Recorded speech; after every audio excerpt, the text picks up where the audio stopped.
My daughter's husband and his father threw her off their yacht into the Atlantic Ocean at midnight. She was 4 months pregnant. As I screamed into the darkness, watching her disappear into the black water, they laughed and said she was being dramatic. Then they turned the yacht around and headed back to shore, leaving her there.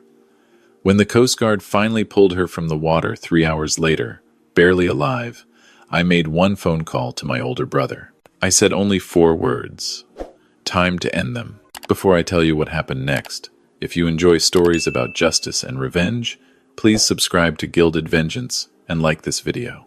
Let me know in the comments what state you're watching from. I'm curious to know. The evening started innocent enough. My daughter, Emily, and I were guests aboard the Whitmore family's luxury yacht, the Serafina, for what they called their annual autumn soiree. It was late September, and we were anchored off the coast of Martha's Vineyard. The air had that crisp New England bite to it, the kind that warns you winter isn't far behind.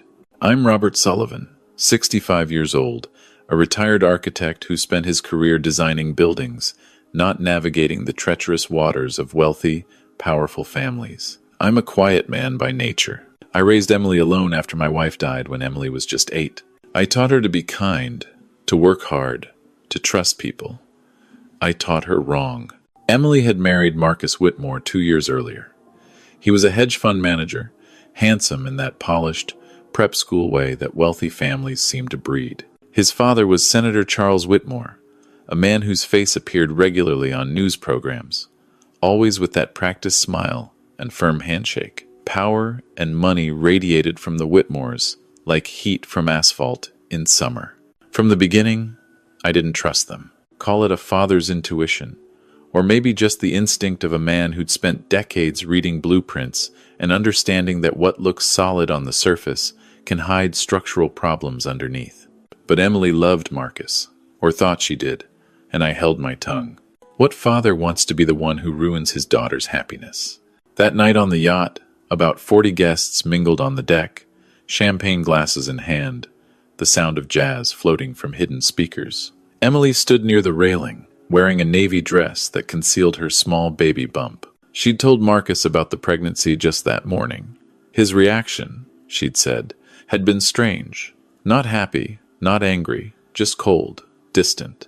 I watched him now across the deck, deep in conversation with his father. They kept glancing at Emily, then looking away, their expressions unreadable. Something about their body language set off alarm bells in my head.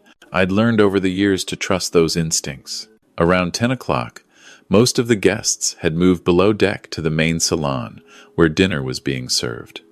Emily excused herself to use the restroom. I was talking to an elderly couple about their summer home in Nantucket when I heard Marcus's voice cut through the evening air. "Emily, come here for a moment." I turned. Marcus and his father stood at the far end of the deck, near the stern railing. Emily walked toward them, smiling. Even from 20 feet away, I could see she was trying, always trying, to win their approval. "What is it?" she asked. Marcus leaned close to her, said something I couldn't hear. Emily's smile faltered. She shook her head, started to turn away. That's when Marcus grabbed her arm. His father stepped forward on her other side. I started moving toward them, my heart suddenly pounding. Something was wrong, very wrong. "Let go of me," Emily said, her voice rising. "What are you doing?" "Just teaching you not to trap a man with fake pregnancy news," Marcus said, loud enough now that I could hear. "You think I'm stupid?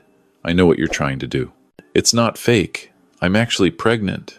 Emily's voice was panicked now. "Marcus, stop." She tried to pull away, but he held firm. Senator Whitmore stepped behind her, blocking her escape. They had her cornered against the railing. I was running now, shouting, "Get away from her!" But I was too far. Too slow.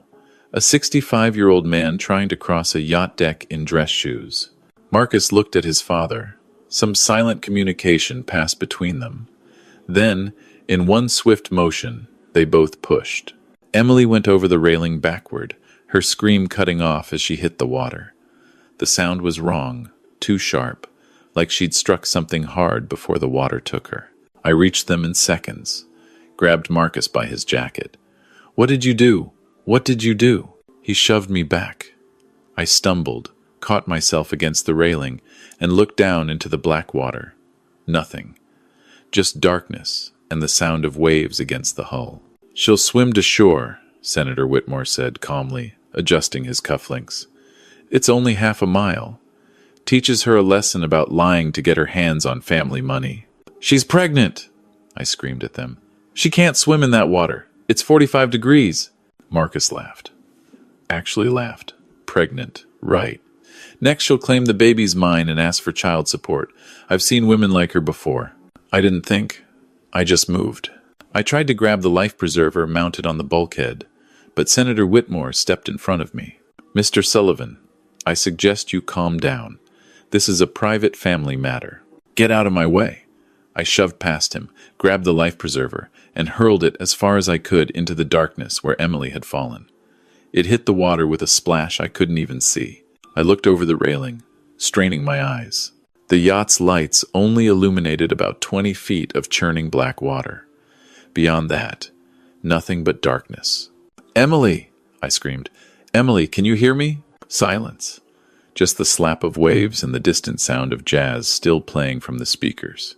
I pulled out my phone, dialed 911, and told the dispatcher we had a person overboard. I gave them our coordinates, our location, everything I could think of. Marcus walked past me, heading below deck. "Dramatic, as always," he said to his father. "She's probably already climbing onto the shore, planning her next manipulation." I wanted to throw him overboard.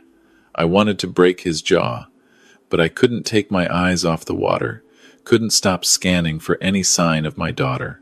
"Why didn't you jump in after her?" someone asked behind me. One of the guests had emerged from below, drawn by the commotion. I turned.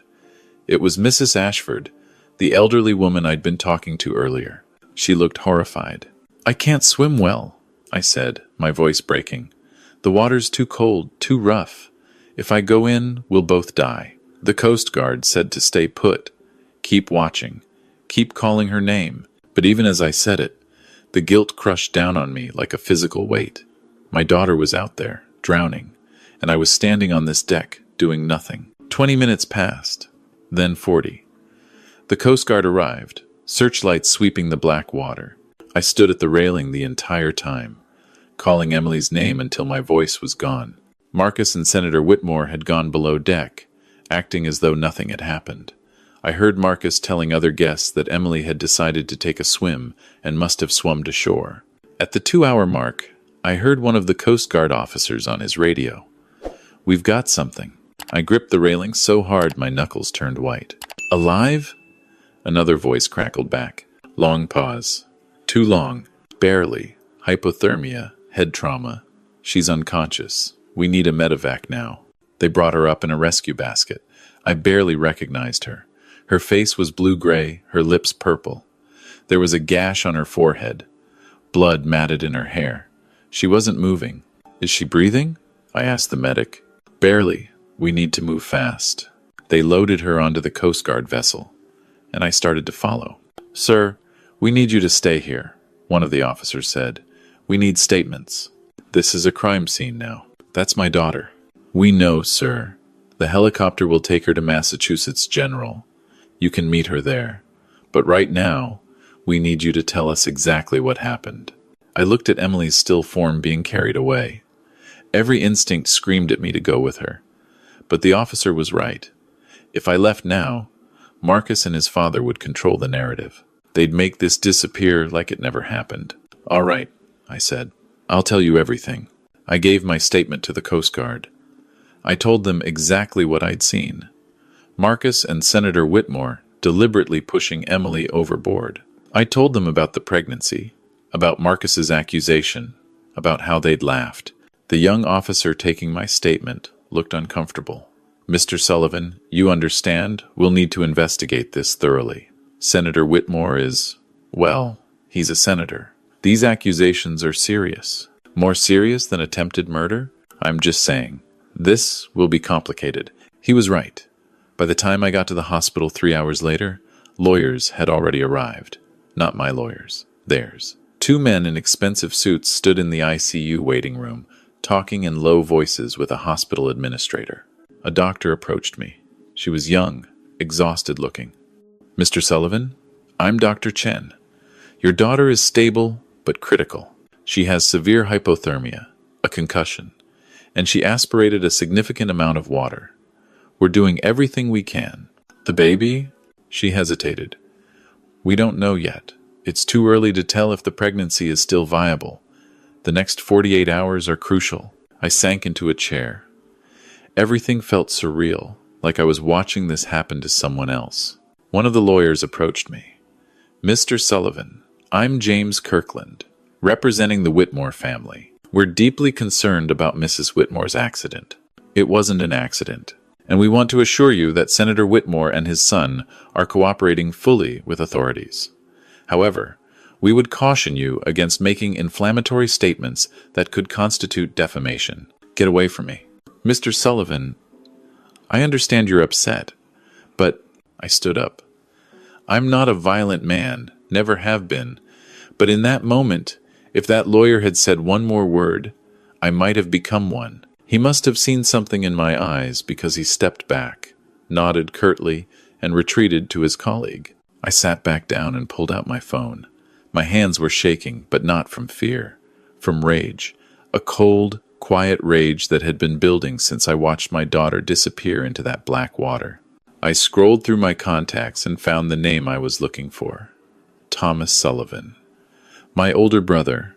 I hadn't spoken to him in almost 2 years, not since a family argument about something so trivial I couldn't even remember what it was now. Thomas had spent 30 years with the FBI, most of it in their financial crimes division. He was a forensic accountant, the kind of investigator who could look at a spreadsheet and see the crimes hidden in the numbers. He'd put away corrupt politicians, mob bosses, corporate criminals. He'd retired 5 years ago to a small town in Vermont, but I knew he still had connections, still had skills. I hit dial. He answered on the third ring. "Robert?" His voice was cautious. We hadn't parted on good terms. "Tommy."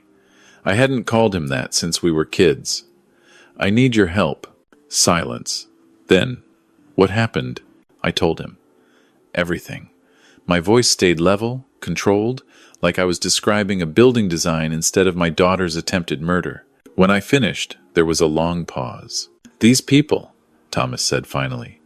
"You're talking about Senator Charles Whitmore." "Yes." "Robert.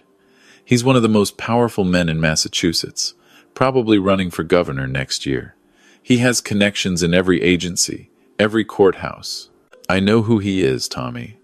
I know what I'm asking." Another pause. I could almost hear him thinking, weighing the risks. "Where are you right now?" he asked. "Mass General, ICU waiting room. Stay there. Don't talk to any more lawyers. Don't talk to police unless I'm present. Don't talk to anyone. I'm leaving Vermont now. I'll be there in 3 hours." "Tommy, I'm not doing this for you, Robert. I'm doing it for Emily. That little girl sent me a birthday card last year, even though we weren't speaking. She didn't have to do that." My throat tightened. "Thank you." "Don't thank me yet. If what you told me is true, this is going to get ugly. The Whitmores will use every resource they have to bury this. Are you prepared for that?" I looked through the glass window at Emily's room, at the machines breathing for her, at the monitors tracking her fading vital signs. "Yes," I said. "I'm prepared." I stayed at the hospital all night. Emily remained unconscious, her condition listed as critical. Around 3 in the morning, a nurse told me the pregnancy had ended.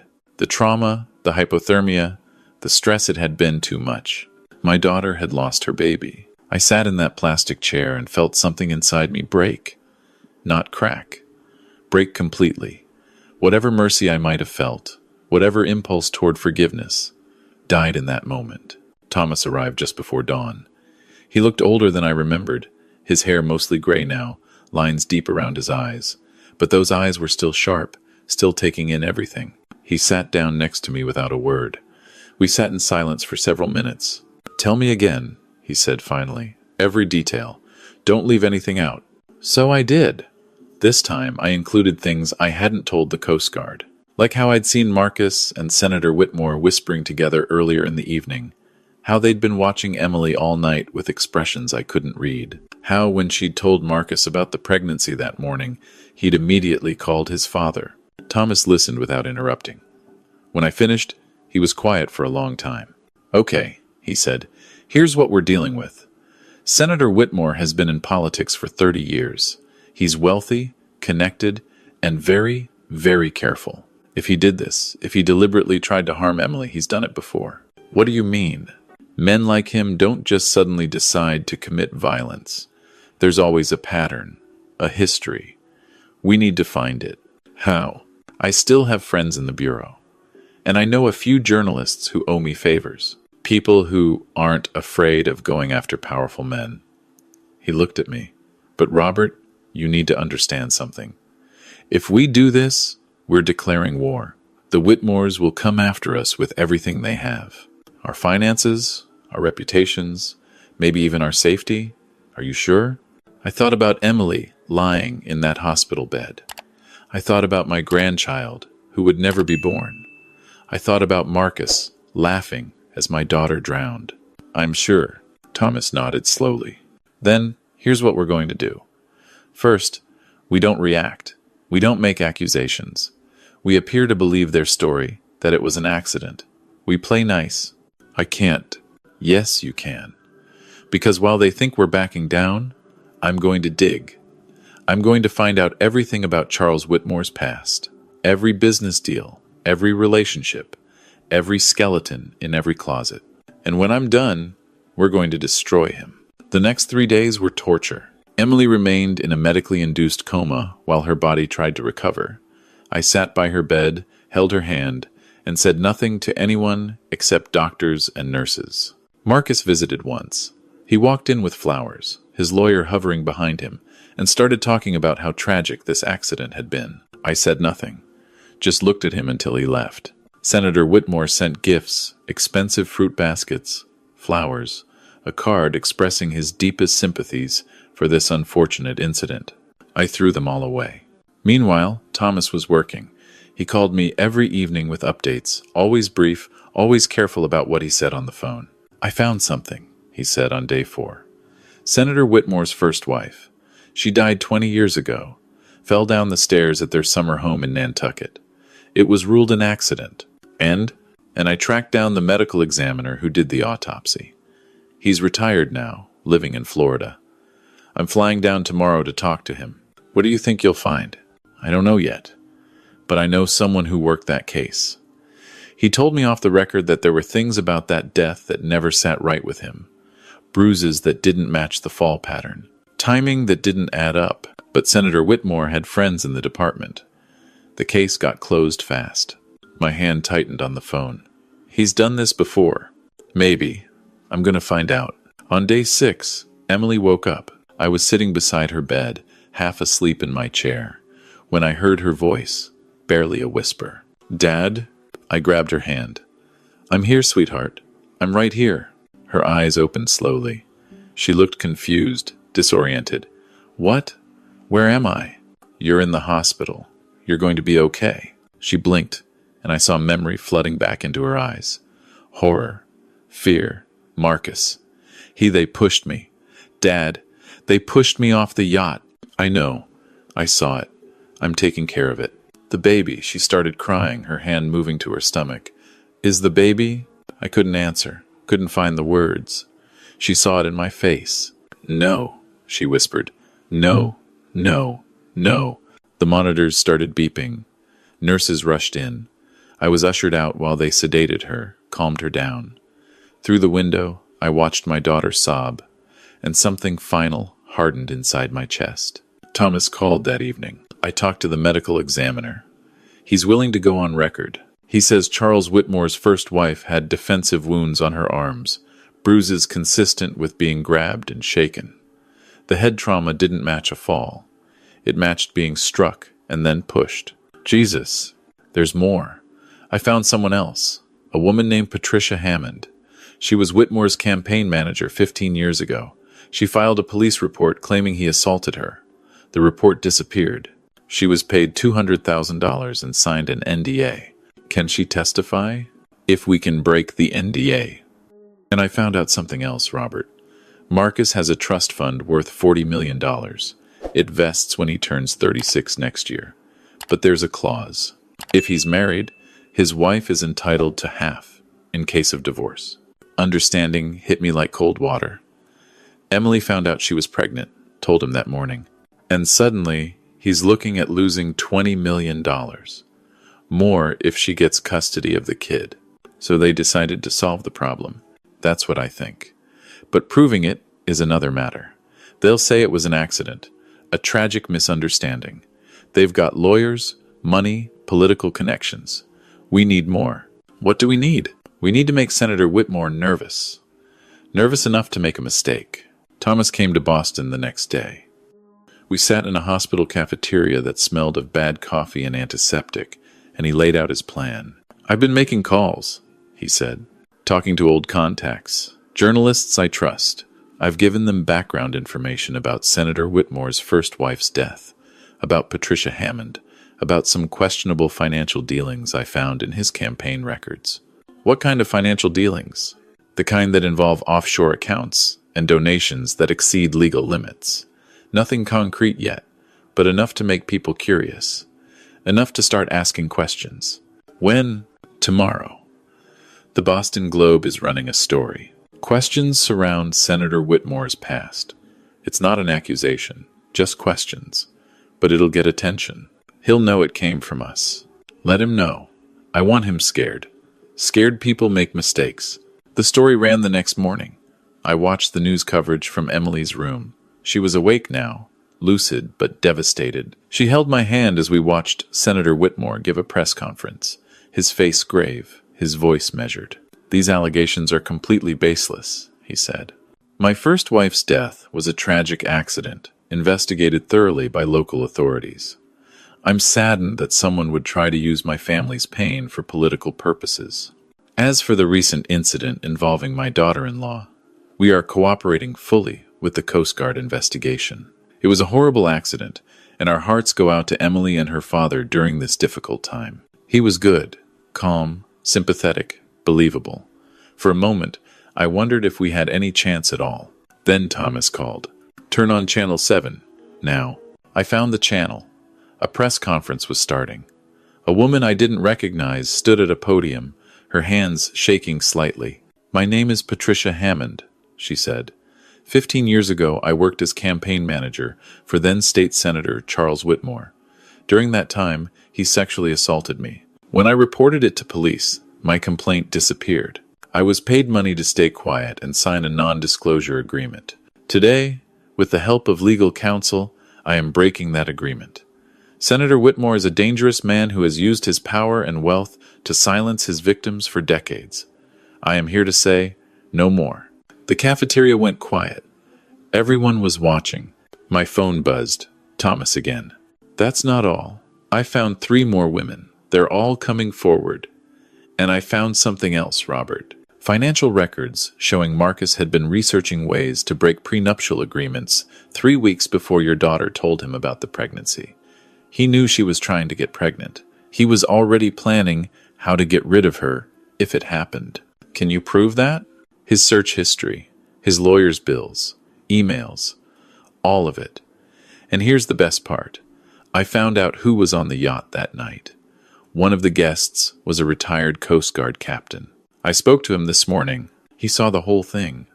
He's willing to testify that he saw Marcus and Senator Whitmore deliberately push Emily. My hands started shaking. Why didn't he say something before? He tried. The Whitmores' lawyers got to him first, told him he was mistaken, that he'd been drinking. But now, with everything else coming out, he's ready to tell the truth. Over the next week, everything unraveled for the Whitmores. The FBI opened an investigation into Senator Whitmore's campaign finances. The Massachusetts State Police reopened the investigation into his first wife's death. Marcus was arrested and charged with attempted murder, assault, and reckless endangerment. Senator Whitmore held one more press conference. This time, his hands shook, his voice cracked. He denied everything, called it a conspiracy, blamed political enemies. Nobody believed him. I sat with Emily and watched it all happen. She was getting stronger every day, physically at least. Emotionally, she was destroyed. She'd lost her baby, her marriage, her trust in people. She cried a lot, didn't talk much. "I should have listened to you," she said one evening. "You never trusted them. You wanted to believe in love. That's not wrong." It almost killed me, but it didn't. You're alive, you're strong, and they're going to pay for what they did. The trial took 8 months. I sat in that courtroom every single day, watching Marcus squirm in his seat while witness after witness testified against him. The retired Coast Guard captain, other guests from the yacht who'd heard Marcus's threats earlier in the evening, financial experts who laid out the trust fund motive, medical examiners who explained how Emily could have died from hypothermia and drowning. Marcus's lawyers tried everything. They claimed Emily had jumped, that it was a suicide attempt. They claimed she'd climbed on the railing herself and fallen accidentally. They painted her as emotionally unstable, manipulative, a gold digger who'd trapped their client with a fake pregnancy. Emily sat through all of it with quiet dignity. When she finally took the stand and told her story, there wasn't a dry eye in the courtroom. The jury deliberated for 4 hours. Guilty on all counts. Senator Whitmore's trial came next. Thomas had gathered enough evidence to charge him with first-degree murder in his first wife's death, conspiracy to commit murder in Emily's case, and multiple counts of obstruction of justice. That trial took longer, 14 months, but the result was the same. Guilty. I was there when they read the verdict. I watched Charles Whitmore's face as the words sank in. He'd probably never lost anything in his life before, never faced consequences, never been told no by anyone who mattered. He looked across the courtroom and found me in the gallery. Our eyes met. I didn't smile, didn't gloat. I just looked at him, and I hoped he understood. This was what happened when you hurt someone's child. 2 years have passed since that night on the yacht. Emily is doing better. Not great, but better. She sold her wedding ring, donated the money to a charity for domestic violence victims. She went back to school, got her master's degree in landscape architecture. She's designing parks now, creating beautiful spaces where children can play safely. She doesn't date, says she's not ready, might never be ready. I don't push. She's 28 years old, and she's been through enough. She'll heal on her own schedule. Thomas and I talk regularly now. We repaired what was broken between us. Turns out almost losing someone you love puts petty arguments in perspective. He's writing a book about the case. Says it's going to be called The Senator's Secrets: How Power Corrupts. He asked if I wanted to co-author it. I declined. I don't need to tell this story over and over. I lived it once. That's enough. Marcus Whitmore is serving 30 years in a federal prison. Senator Charles Whitmore got life without parole for his first wife's murder. Their appeals have all failed. Sometimes Emily asks me if I think what we did was revenge or justice. I tell her I think it's both, and I think that's okay. Because here's what I learned. Quiet men aren't weak men. For decades, I'd been quiet, peaceful, accommodating. I let things slide, avoided conflict, didn't make waves. People like the Whitmores counted on that. They counted on people like me looking away, staying silent, being afraid. But they forgot something important. Quiet doesn't mean powerless. It just means patient. And patience, when combined with determination and truth, is the most powerful weapon in the world. Emily and I have dinner every Sunday now. We don't talk about Marcus or his father. We don't talk about that night on the yacht. We talk about her projects, about the garden she's designing for a children's hospital, about the future. Last Sunday, she told me she's thinking about starting to date again. Not seriously, just coffee with a colleague from work, a landscape designer who seems kind. "What do you think?" she asked. I looked at my daughter, this strong, resilient woman who'd survived what should have killed her, and I felt something I hadn't felt in 2 years. Hope. "I think you should trust your instincts," I said. "And I think you should know that I'm always here, watching, protecting." She smiled. "I know, Dad. I know. The truth is, I'll never stop watching, never stop protecting. That's what fathers do. We build things, homes, careers, families, and when someone tries to destroy what we've built, we don't just get angry. We get even. The Whitmores thought they could throw my daughter away like trash and face no consequences. They thought their money and power made them untouchable. They were wrong. Sometimes the people you underestimate are the most dangerous. The quiet architect who designs buildings learned something over 40 years. When you understand structures, you understand how they fail, how to find the weak points, how to bring everything crashing down. I built my life on solid foundations. The Whitmores built theirs on lies, violence, and arrogance. In the end, only one structure was left standing. That's the story of how a quiet man ended two powerful men. I did it with patience, with help from my brother, and with the one weapon they never expected, the truth. If you enjoyed this story, please like and subscribe to Gilded Vengeance. Leave a comment below about what you think. Was it justice or revenge? And remember, never underestimate the quiet ones. We're not weak. We're just waiting for the right moment. Thank you for listening. I'll see you in the next story.